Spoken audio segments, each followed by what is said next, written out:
Hola, buenas tardes.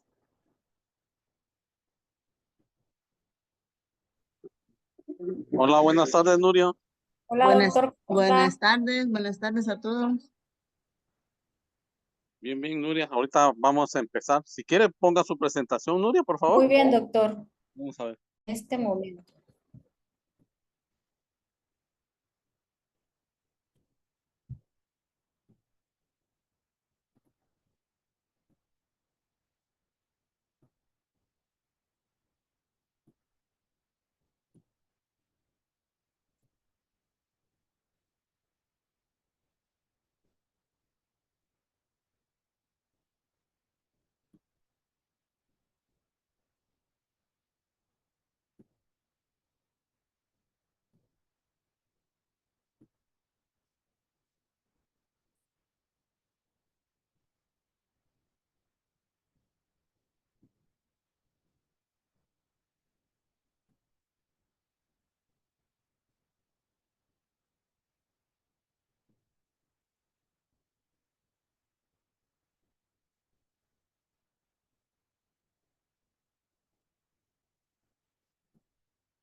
Buenas tardes a todos, bienvenidos a nuestra jornada del día de hoy. Vamos a dar inicio con nuestra semana 5, siempre dando o continuando con el tema de infecciones oportunistas. El día de hoy tenemos la participación de la doctora Nuria Chávez, quien nos va a dar el tema de candidiasis y aspergilosis.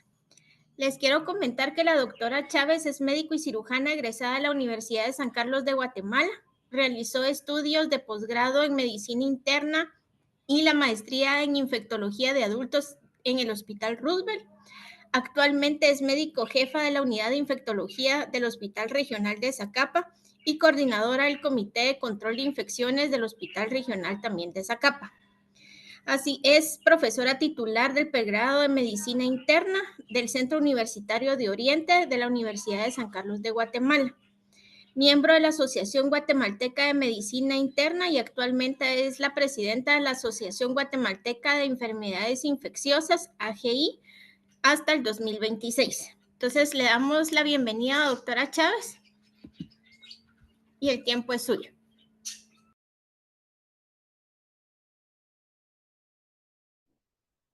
¿Se escucha?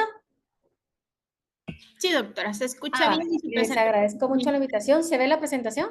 Sí, doctora. Ok, pues yo realmente estoy muy honrada de que me hayan invitado. Espero pues llenar las expectativas.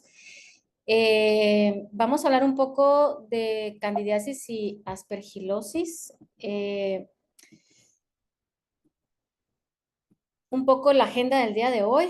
En el contexto de Cándida, pues es una levadura que es un comensal, tanto en el ser humano como en otros mamíferos. Eh, Podemos tener una afectación localizada y sistémica y sobre todo puede abarcar cualquier órgano o superficie del organismo, desde piel, mucosas hasta órganos internos.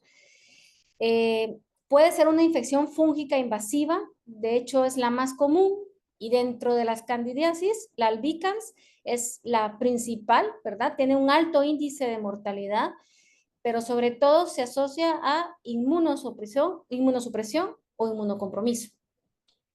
Vamos a hablar un poco de la cándida mucocutánea y pues tanto la orofaringia o la esofágica es un indicador de inmunosupresión. Si lo localizamos en el contexto de VIH, pues las personas sabemos ya solo por la presencia de una o de otra que tenemos una persona con menos de 200 CD4. Pero consideremos que puede ser o estar presente en mayores de 65 años, pacientes diabéticos descompensados o con una neoplasia. Si tenemos un paciente que consulta con nosotros con cándida orofaringia o esofágica, hay que buscar por qué el déficit de inmunidad. Dentro de la cándida mucocutánea tenemos la pseudomembranosa, que es la clásica algodoncilla, ¿verdad? Placas blancas, cremosas en la superficie dorsal. Si alguien la quisiera raspar, puede sangrar un poco. La eritematosa, hay presencia en la superficie dorsal de la lengua, puede ser una zona muy roja o depilada que hace que la persona pueda tener o sentir irritación al consumir algo picante o irritante. El paciente puede ser más propenso a tener síntomas con una eritematosa que con una pseudomembranosa, porque va a tener más molestia al comer. La presencia de queilitis es cándida, son grietas, son fisuras o eritema en la comisura de la boca. Muchas veces la gente lo asocia como fuego y ahí están con algún labial, pero lo que tienen es cándida. Y recordemos que la queilitis, la cándida, perdón, causa hiperkeratosis o leucoplasia candidiásica y que a veces puede confundirse con la leucoplaquia oral, que esta pues sí necesita o requiere un tema de biopsia. Tenemos aquí un ejemplo de la pseudomembranosa, ¿verdad? Una eritematosa.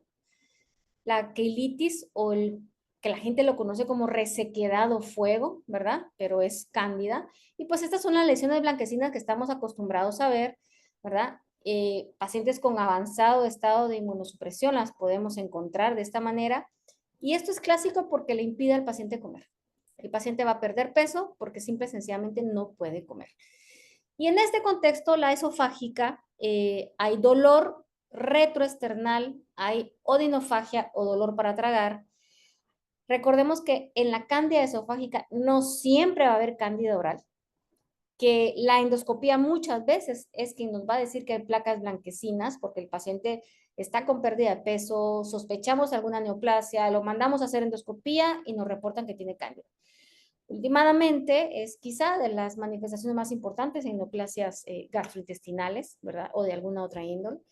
Puede no solo estar como placas, sino también presentarse como úlceras superficiales en la mucosa con exudados blanquecinos. Y es lo que usualmente nos van a responder. Yo he visto muchas endoscopías en donde no tenemos este hallazgo característico, pero obviamente el gastroenterólogo tiene la expertise. Muchas veces se toman biopsias y entonces tenemos el diagnóstico de cándida. La vulvovaginal, pues es menos común. Aquí, pues esto es una revisión del 2023 de la Guía de Prevención y Tratamiento. Pero recordemos que la cándida vaginal es una enfermedad que pudiera ser definitoria, ¿verdad? Puede ser refractaria al tratamiento, sobre todo si no es una cándida albicans, algo que es muy raro. Tenemos el flujo vaginal, como leche cortada, como queso cottage, como requesón, hay ardor, hay prurito, ¿verdad? Pacientes que tienen una inmunosupresión muy avanzada, recordemos, edad, diabetes, neoplasia o VIH, pues pueden tener recurrencia con mayor frecuencia. Y es lo que usualmente vamos a ver. Recordemos que muchas veces en Guatemala hacemos un diagnóstico sindrómico. ¿Eso qué quiere decir? Que, bueno, encontramos secreción y le damos para todo, ¿no? Un poquito para hongos, un poquito para bacteriana. En cuanto al tratamiento acá, pues los casos de cándida orofaringia los vamos a resolver con nistatina, que es lo que nosotros más tenemos. Estas son las últimas guías de manejo de cándida del 2025. Existe la presentación de pastillas de anfotericina, pastillas de clotrimazol, gel, ¿verdad? Miconazol también en comprimidos bucales, pero en el contexto de VIH y cándida pseudomembranosa se ha reportado mejor respuesta a fluconazol 100 miligramos una vez al día, ¿verdad? O clotrimazol 5 veces al día. Puede haber recaída, ¿verdad? A la segunda semana, después de un tratamiento tópico, nada más, por lo cual sí se sugiere el tratamiento con fluconazol. Nosotros, pues, muchas veces solo dejamos la nistatina en cándida oral. Acá, pues, también sugieren itraconazol una vez al día por 14 días, que es igual a dar fluconazol por 14, ¿verdad? Y hay estudios que refieren que posaconazol suspensión oral y fluconazol a dosis de 200 día por 14 días, pues también son similares entre dar fluco o posa. realmente las tasas de éxito son muy similares. Personas que son refractarias a fluconazol, ¿verdad? Itraconazol en solución oral, una vez al día, tiene una eficacia del 65%. El fluconazol pues debe ser la primera opción por menos interacción, eventos adversos, ¿verdad? Comparado con otros medicamentos. Si hay enfermedad refractaria a fluconazol, hay otros azoles que podemos usar. Posaconazol también tiene una eficacia al suspenderse 75% en cándida refractaria, tanto a fluco como a itra. Y por otro lado, pues hay pacientes que son solo inmunocompetentes en los cuales pues hay recuperación sin ningún tratamiento antifúngico. Los factores de riesgo como la mala higiene bucal, el no cepillado, el tema del uso de placas también puede prevenir la recurrencia. En el contexto de cándida vaginal, los azoles tanto intravaginales como orales son igual de eficaces, tolerables, tienen un espectro de curación superior al 80%. Debe evitarse el tomar alguno de estas terapias durante el embarazo, solo pueden ser tópicos. Si tenemos alguna cándida resistente a soles, pues podemos tener terapia con nistatina o anfotericina, ¿verdad? Las preparaciones de nistatina pues son bien toleradas, con una tasa de curación adecuada. Hay pesarios que son como dispositivos que se introducen de manera vaginal de anfotericina, que se ponen una vez al día por 14 días y una tasa muy buena de éxito. Los tópicos altos, ¿verdad? Dosis altas como óvulos de cotrimazol a 500 miligramos pueden ser eficaces. El ácido bórico también a 600 miligramos una vez al día también puede ser muy útil. Y hay un nuevo medicamento como lo es el Ibrexafungerp, 2 veces al día, en dosis única de un día, que también es bastante bien tolerado con bastantes buenos resultados similares al fluconazol. La terapia supresora, esto quiere decir que la paciente persiste con infecciones vaginales, es algo muy frecuente hoy en día que te consulten porque la paciente lleva X cantidad de tratamientos, persiste con la cándida vaginal. Una vez a la semana, fluconazol de 150 o de 200 por 6 meses puede reducirla. No hay resistencia que se pueda producir al usarlo de esta manera. En el embarazo, pues obviamente no se puede indicar tomado, pueden usarse óvulos de clotrimazol y también pues hay dosis únicas que se pueden utilizar de fluconazol para la enfermedad aguda, el Ibrexafungerp, dosis única de dos veces al día, y pues si el paciente tiene una recurrencia se pueden usar, como les decía, fluconazol o óvulos de clotrimazol una vez a la semana por 6 meses y realmente la respuesta es bastante buena. Vamos a pasar al tema de aspergilosis. Pues la aspergilosis es un grupo de especies de hongos, son ambientales, pertenecen al género de Aspergillus, están en suelo, materia orgánica, descomposición, zonas tropicales como esta. Yo tengo una alta incidencia de personas portadoras de aspergilosis. Más del 70%, la causa más frecuente es fumigatus. Sepan que lo que cuesta mucho más aquí es el tema del cultivo, el aislamiento, ¿verdad? Y la identificación posterior. Y pues 90% es la causa de las aspergilosis invasoras y estas son un 20% del total de las aspergilosis. A mayor inmunodepresión, más riesgo de enfermedad invasiva, a mayor hiperrespuesta inmune, más chance de aspergilosis broncopulmonar alérgica. Esto abarca un tema de inmunocompromiso, inmunosupresión. Personas que están en unidades de cuidado crítico, con enfermedad pulmonar obstructiva crónica, pacientes con VIH, citomegalovirus, influenza, disfunción renal, posquirúrgicos, con uso de inmunosupresores, esteroides. Esto pues tiene una mortalidad cercana al 40%, por lo cual es crítico. Si los pacientes tienen menos de 50 CD4, más neutropenia, más uso de esteroides o más enfermedad hepática, obviamente esto conlleva a más riesgo. Esto ha venido en descenso gracias al éxito de la terapia antirretroviral, pero sí se presenta la mortalidad muy alta. En el contexto de la presentación de aspergilosis, tenemos la pulmonar invasiva, la traqueobronquitis aspergilar, la rinosinusitis aspergilar, la aspergilosis cerebral, la endocarditis, gastrointestinal y cutánea invasiva. Las manifestaciones se van a relacionar con la puerta de entrada. Toda enfermedad micótica, la vía de entrada va a ser inhalatoria. Eso quiere decir que nunca vamos a tener una placa de rayos X normal. No es así en el contexto de tuberculosis, que podemos tener placas normales, pero cuando hablamos de micosis, sobre todo sistémicas, endémicas, sí tenemos, por el hecho que es una enfermedad por inhalación de conidios, hay tema de afectación pulmonar. Obviamente también se puede dar por algún tipo de trauma, ¿verdad? O ingestión, que puede presentarse también de esta manera. La pulmonar invasiva es la más frecuente. Aquí hablamos de fiebre, que no hay mejoría con un tratamiento antibiótico usualmente de amplio espectro. El paciente va a tener dolor torácico, dificultad para respirar, la tos seca, sobre todo va a haber presencia de hemoptisis. Y muy importante, que donde existió tuberculosis, hay aspergilosis. Entonces, si el paciente llega con todo este cuadro y tiene el antecedente de haber estado enfermo por tuberculosis, siempre lo primero que hay que pensar esas pacientes obviamente van a poder presentar también derrame pleural en neumotórax, y quienes tienen su inmunidad inestable, ¿verdad? Y todos estos síntomas a veces no pueden existir porque la inmunidad está completamente anulada. Dependiendo la vía de diseminación, puede ser broncoinvasiva o puede ser angioinvasiva, y la característica más importante es que va a haber trombosis, isquemia, necrosis con una diseminación hematógena.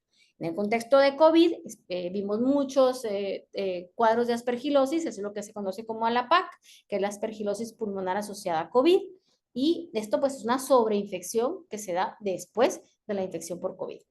La traqueobronquitis aspergilar, hay 3 formas: pseudomembranosa, ulcerativa, obstructiva. No es nada frecuente, gracias a Dios, es muy infrecuente.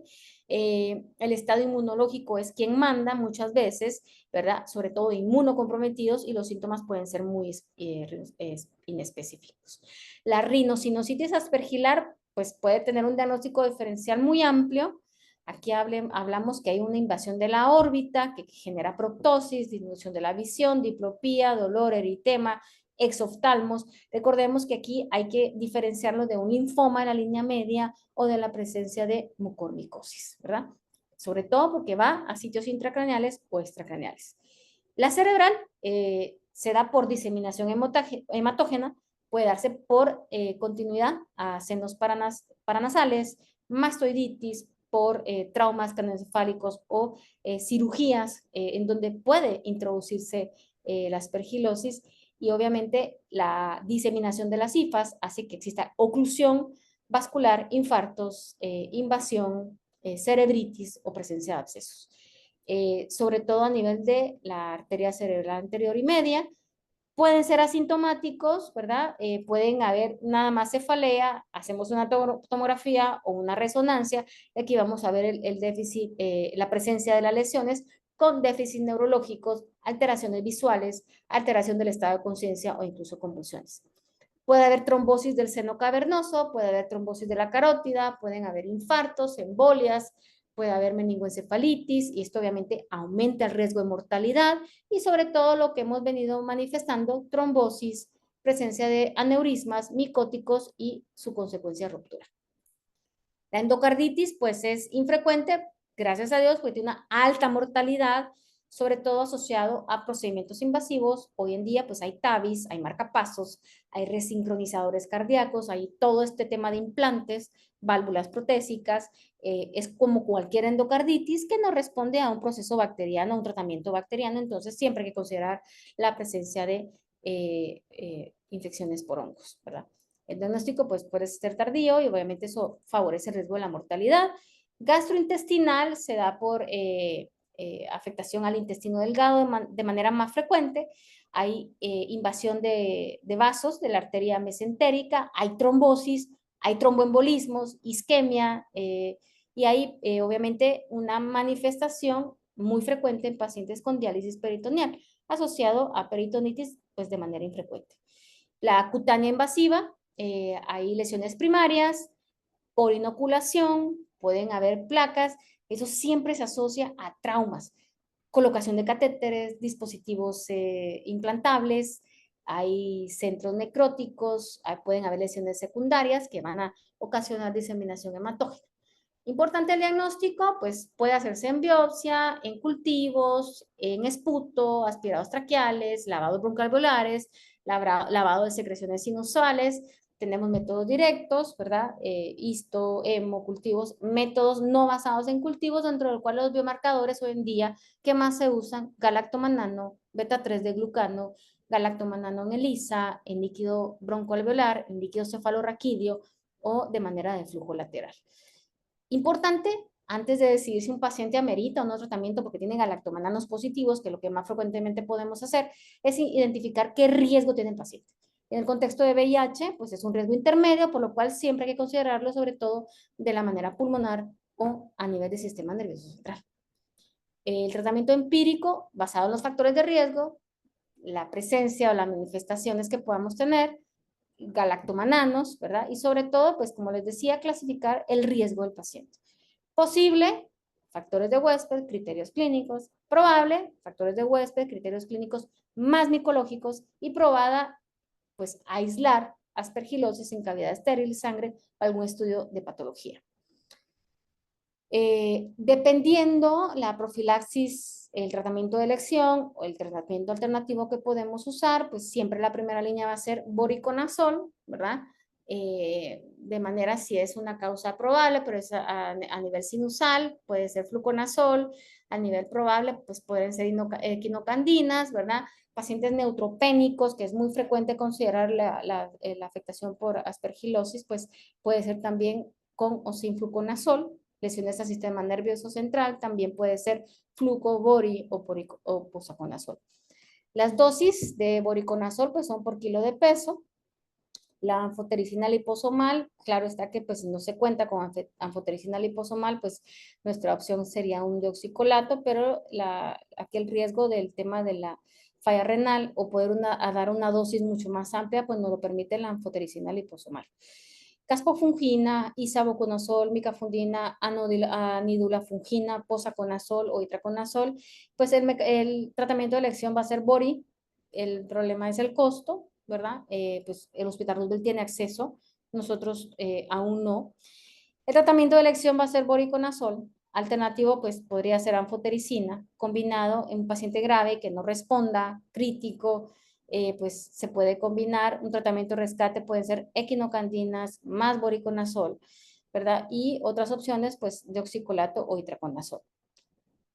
Si la afectación es extrapulmonar, podemos tener al sistema nervioso central, indicado el voriconazol, ¿verdad? Si tenemos sinusitis invasiva, endoftalmitis, endocarditis, esto es muy frecuente, aspergilosis pulmonar invasiva, en donde voriconazol va a ser el tratamiento de primera línea. Si tenemos lesiones que están cutáneas, tenemos lesiones pulmonares o tenemos lesiones cerebrales, el tratamiento quirúrgico es primordial, ¿verdad? Si tenemos algún tema de afectación, algún dispositivo, recambio valvular, es importante que el tratamiento quirúrgico va de la mano del tratamiento antifúngico. Para que recordemos, pues la inmunidad severa con inmunosupresión, la presencia de las bolas fúngicas, micosis endémicas, obviamente a nivel pulmonar, pues tenemos colonización, también tenemos la situación de la sensibilidad, ¿verdad? Hay hipersensibilidad a esporas fúngicas que también se pueden manifestar de manera pulmonar. Esto pues va a depender de la inmunidad del paciente a mayor inmunosupresión, ¿verdad? O inmunocompetencia.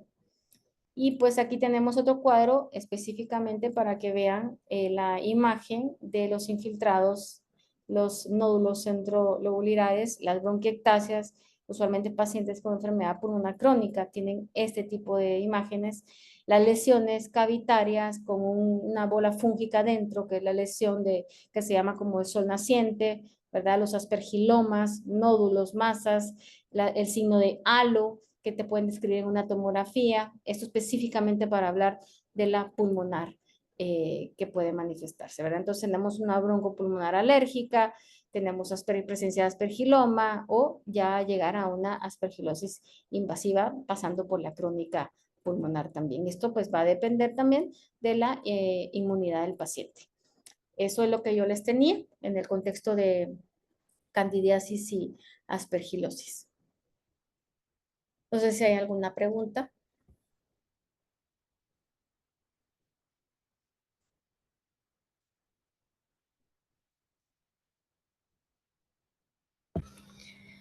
Por el momento no hay preguntas en el chat ni manitas levantadas, doctora. Ok, tú me dices, ¿sigo a los casos clínicos? Yo creería que sí, doctora, tal vez ahí ya surgen un poquito de dudas. Ok, está bien. Gracias. Entonces, bueno, vamos a platicar un poco de, realmente hablar de cándida y SIDA, pues es lo más frecuente. Creo que 9 de cada 10 pacientes que debutan, que llegan con menos de 200 CD4, siempre hay que revisar la cavidad oral. Es impresionante, pero no muchas veces se hace. Este es un caso de un paciente masculino de 46 años, soltero, maestro, por los nuevos Zacapa. Él llegó por diarrea, pérdida de peso de 3 meses, tenía historia de 10 días de tos productiva, una importante pérdida de peso que ya lo mete en un síndrome de desgaste, 30 libras en 3 meses. Él lo asociaba a que no le sentía sabor a la comida. Clásicamente, diarrea. Y muchas veces uno le pregunta al paciente si tiene diarrea y le dice sí o le dice no. Pero todos esos ¿cuándo empezó con la diarrea? Le dicen, bueno, empecé hace 3 meses, pero se me quitó y de ahí me volvió a aparecer. Entonces, usualmente uno tiene que preguntar si es una diarrea que va y viene, ¿no? Empieza, se quita, el paciente lo asocia como algo que va y viene. El dolor retroesternal o en la parte del tórax, que el paciente refiere muchas veces como, no como, porque cada vez que como siento que estoy tragando piedras. Disnea pequeños esfuerzos, ¿verdad? El paciente pues estaba ya crónicamente, pero agudamente enfermo, y obviamente alguien le hace una prueba, pues asumo por su historia, le manda a hacer una prueba de VIH, no lo refiere. Soltero, ningún antecedente médico que haya estado hospitalizado, fractura, alergia, familiares, fuma y bebe, no usa drogas, ¿verdad? Es hombre que tiene sexo con hombres, más de 10 parejas. Él dice que usa de manera irregular el preservativo. Se le preguntó si era activo o pasivo, refirió ser versátil y nunca se había hecho una prueba de VIH y él refería no tener historia de ninguna infección de transmisión sexual. La presión arterial aquí no se ve, 90/50, frecuencia respiratoria 24, 90/60, frecuencia cardíaca 90, temperatura 36, 46 kilos, con un índice de masa en 17 que lo mete en una desnutrición bastante importante. Paciente caquético, pálido, presentaba alopecia, tenía placas blanquecinas en cavidad oral, tenía un tórax con adecuada expansión, tenía tiraje, uso de músculos accesorios, roncus a nivel basal izquierdo y no había presencia de organomegalia. Teníamos una hemoglobina en 10, 12.900 blancos, 168.000 plaquetas, 0.6 de creatinina, un nitrógeno en 8, una TGO en 90, una TGP en 77, sodio en 139, potasio en 4, glucosa en 30, BDRL negativo, un panel de hepatitis que estaba negativo, una DHL en 226, se le había realizado un TORCH, y pues teníamos una IgG positiva para toxoplasmosis, 12 CD4, ¿verdad? Con antígeno de criptococo negativo y paristoplasma también negativo. Teníamos 161.000 copias y pues el seguimiento, el paciente con una radiografía, con un patrón, pues reticular nodular, ¿verdad? Con una placa que es completamente anormal, tenía unas lesiones cutáneas, obviamente se biopsiaron las mismas, se documentó como un ingreso, como un paciente con VIH avanzado, insuficiencia respiratoria, descartar neumocistis, ¿verdad? Tenía lesiones en piel, muy sugestivas de sarcoma de Kaposi a considerar, tenía diarrea y obviamente a considerar también una candidiasis esofágica. Tenía anemia también. Se le dio tratamiento inicialmente con nistatina, un gotero cada 6 horas. Se inició fluconazol, 200 cibestatí cada 24. Pues el tema de la lesión que tenía oral era bastante importante. La respuesta fue buena. Se manda endoscopía. No pude tener acceso a las fotos de la endoscopía, pero se documentó como una cándida esofágica. Acá sí es importante mencionar que cuando tenemos la manifestación de cándida en el contexto de SIDA, ¿verdad? Con esta cantidad de CD4, el paciente no solo va a tener cándida. Hay que buscar un oportunista más, pues aquí teníamos la sospecha de neumocistis, se le dio tratamiento como tal, con esteroides y trimetoprim-sulfa. Teníamos la posibilidad o la sospecha de Kaposi, ¿verdad? Se le tomó biopsia. Se le aisló un GeneXpert en esputo positivo para Mycobacterium tuberculosis, sin resistencia, se le inició tratamiento para tuberculosis y pues bueno, o sea, no vamos a encontrar solo una cosa, siempre va a estar acompañado de otras oportunistas más. Esto es lo que yo tengo en el contexto de Cándida, no sé si hay alguna pregunta. Si tenemos pues la indicación de una cándida oral, mucocutánea, pues acá la posibilidad de solo dar tratamiento tópico puede ser como dar solo nistatina, pero las nuevas guías ya nos indican dar tratamiento tópico más fluconazol. En el contexto de cándida esofágica, en el cándida oral, perdón, hablamos de 7 o 14 días de tratamiento, dependiendo de la evolución del paciente. Si hablamos de cándida esofágica, pues el tratamiento va a ser de 14 a 21 días, obviamente con fluconazol. Recordemos que un 30% más de las cándidas esofágicas no van a tener candidiasis oral. Entonces no esperemos que porque no tiene cándida oral no pueda tener cándida esofágica. Aquí la historia es importante siempre preguntar el dolor retroesternal o la sensación de piedras para tragar, ¿verdad? Entonces básicamente el tratamiento va a ir con nistatina cada 6 horas, esto o al menos por 14 días. Y si hablamos de cándida esofágica, pues hablamos de 14 a 21 días con fluconazol. Y si tenemos cándida oral esofágica, pues recordemos dar la doble terapia siempre. No sé si hay alguna pregunta, creo que sí, ¿verdad? Sí, doctora, hay una pregunta que dice, ¿le aumentaron la dosis de fluconazol por la interacción con los antifímicos? Se dejó con la dosis de 200. Sí. En el contexto de fluconazol, pues es menos que con el contexto de los antituberculosos con rifampicina, ¿verdad? O dar, perdón, usted dice si le cambiamos itraconazol. No, se quedó con fluconazol. 14 días nada más. Sí, por la interacción con los antituberculosos, claro. Sí es un tema, ¿verdad? Que hay que considerar siempre por la interacción medicamentosa que puede ocurrir, ¿verdad? Se disminuyen los niveles, pero obviamente aquí el diagnóstico, pues primero se trató la cándida y posteriormente obtuvimos el GeneXpert.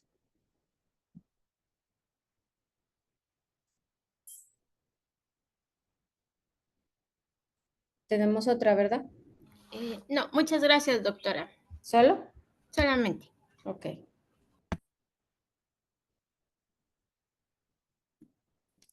¿Sigo con aspergilosis?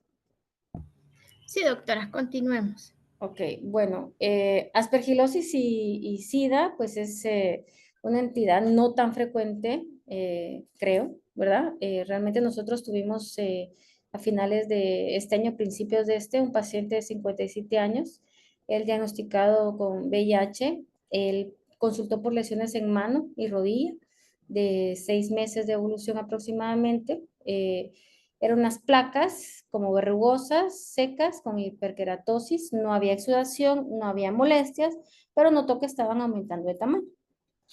Se le hicieron sus laboratorios, ¿verdad? El paciente con CD4-C32, una carga viral indetectable, se pensó en algún tipo de micobacteria, se le hizo raspado, sin Nielsen, no se encontró nada, le hicimos GeneXpert, se le tomó una biopsia, se le hizo Kinju, PAS. En la biopsia, pues había reporte de células gigantes con presencia de cuerpos pigmentados, fumagoides. Ellos lo evidenciaban con una imagen sugestiva de nísperos.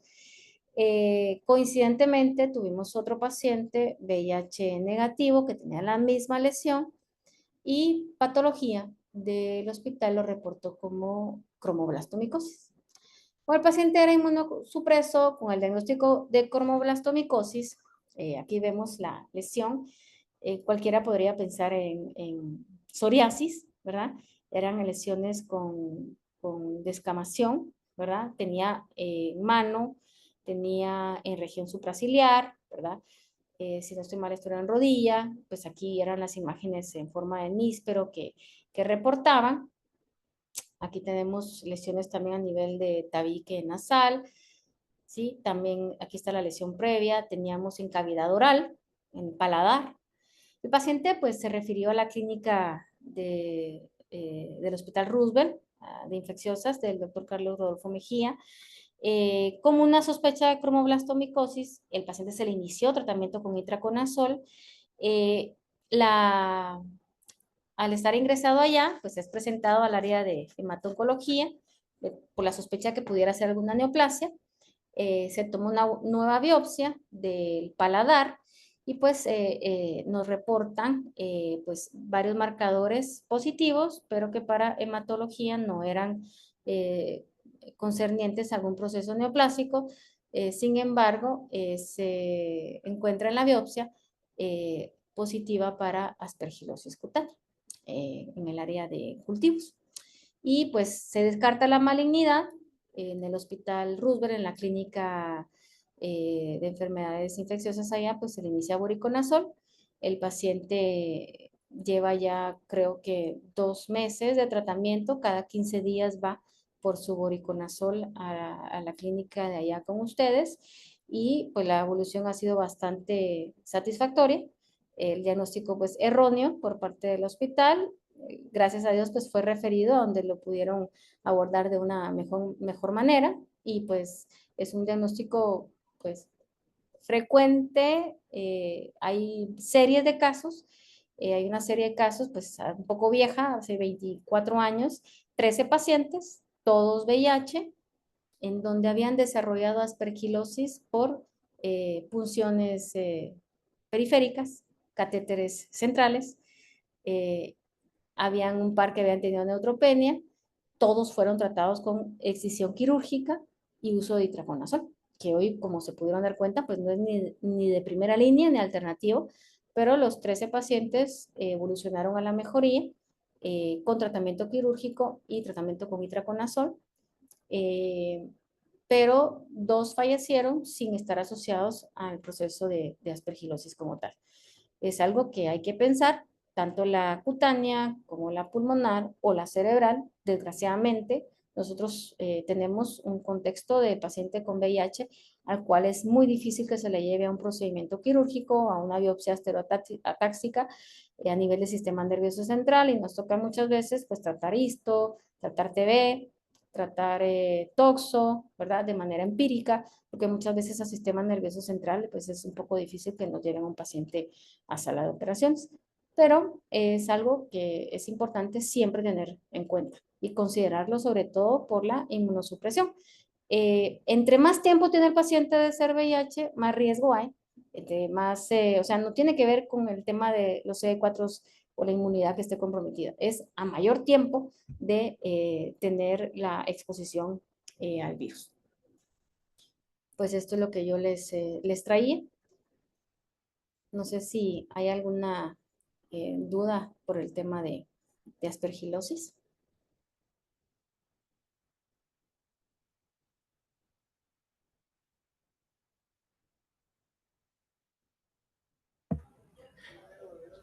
¿Alguien tiene alguna pregunta o comentario que quisiera hacerle a la doctora?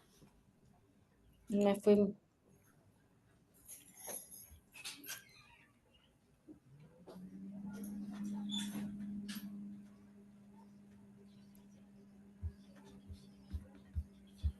No hay ninguna otra pregunta, Suseli. No, doctora. Bueno, creo que me fui muy rápido. Lo siento. No, Que doctora, me la estresé con verdad los es 30 minutos que me dijeron. Entonces dije, no puede ser que me agarre, que tenía como 70 diapositivas. Pero bueno, si hay alguna duda o algo, por favor, pues ahí están las presentaciones, las podemos compartir. Pues cualquier duda o algo, estoy a la disposición. muchísimas gracias, doctora. Hay mensajes de agradecimiento para su exposición, que ha sido pues excelente. Y tomen en cuenta que pues también dentro de nuestro objetivo es que ustedes vean bien lo de que son casos clínicos, que ahí es donde realmente uno pues el objetivo es que se aplique pues todo el conocimiento de las clases teóricas que aquí se les imparten, Antes ¿verdad? no hablábamos de aspergilosis, lo recuerdo, muchos diplomados, y hoy pues que se tome en cuenta ya este tipo de infecciones fúngicas es importante porque en el contexto de VIH podemos pensar todo, sobre todo si vienen de áreas como la mía, Zacapa, Chiquimula, siempre hay que pensar cocci, aspergilosis, histo, cripto. Toda mi población tiene galactomananos positivos. Eso no quiere decir que tenga infección, pero hay una colonización bastante importante que en algún momento puede volverse una enfermedad invasiva. Entonces, yo los exhorto a que todo paciente que venga de Oriente, si ustedes tienen la posibilidad, lesiones en cráneo, en pulmón o cutáneas, siempre piensen biopsia y cultivo para hongos, siempre. Hay mucho galactomanano positivo. Recordemos que no solo eso nos sirve para el diagnóstico, ¿verdad? El gol estándar sigue siendo el cultivo, ¿verdad? Y en donde hay PCR, pues eso nos puede servir mucho, pero todos los pacientes que van de Oriente pueden tener galactomananos positivos. En coinfección también con tuberculosis, ¿verdad?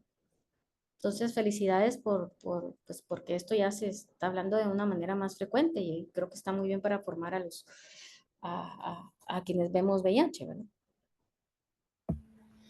Gracias, doctora. Mire, una pregunta. ¿Ustedes allá en el hospital de Zacapa cuentan con boriconazol No, o no? no, por eso este paciente que nosotros referimos, que se refirió de la clínica de atención integral, él va cada 15 días al Roosevelt por su voriconazol. No lo he querido meter, hago una propuesta ahorita para poderlo adquirir, lo que sí tengo el liposomal, pero es bastante caro y realmente pues cuesta mucho porque lo más que yo tengo son galactomananos y no tengo en líquido, en lavador o en calvolar, tengo que mandarlos al Roosevelt a lavado cuando la sospecha es pulmonar, que tengo muchísimos con sospecha pulmonar, ¿verdad? Pero no, en este momento todavía no he podido introducir galactomananos. Perdón, boriconazol. Muchas gracias, doctora. Continúan los mensajes de agradecimiento por tan excelente presentación. Muchas gracias.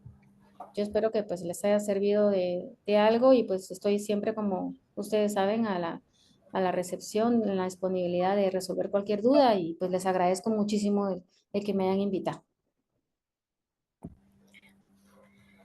Gracias, doctora.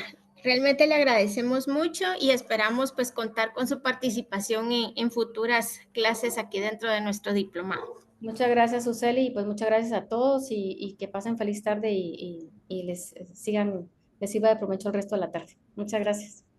Gracias, doctora. Feliz tarde. Igual, adiós.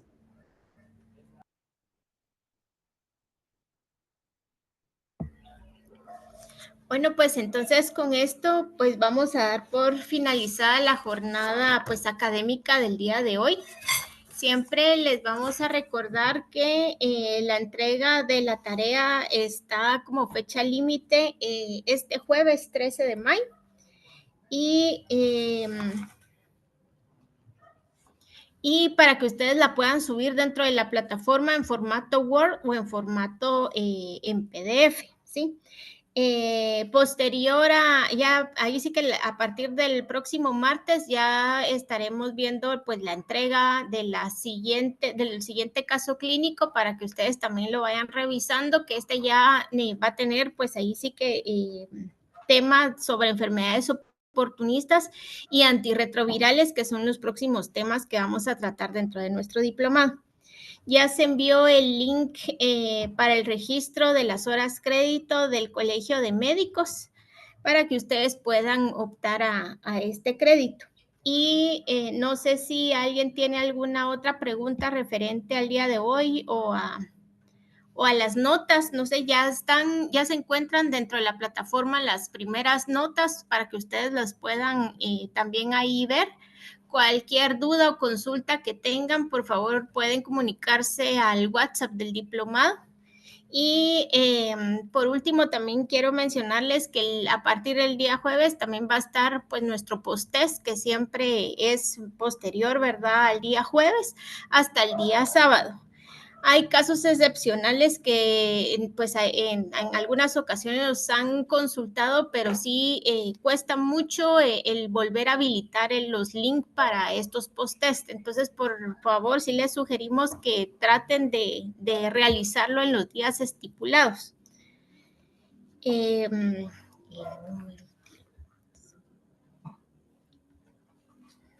Ahorita voy a verificar el número del WhatsApp para que lo pueda poner aquí dentro del chat. Y le dejo el tiempo al doctor Rodolfo Pinzón para que pueda dar las palabras finales del día. Sí, muchas gracias, Suseli. Y también solo para el próximo módulo que hay un cambio para la próxima exposición.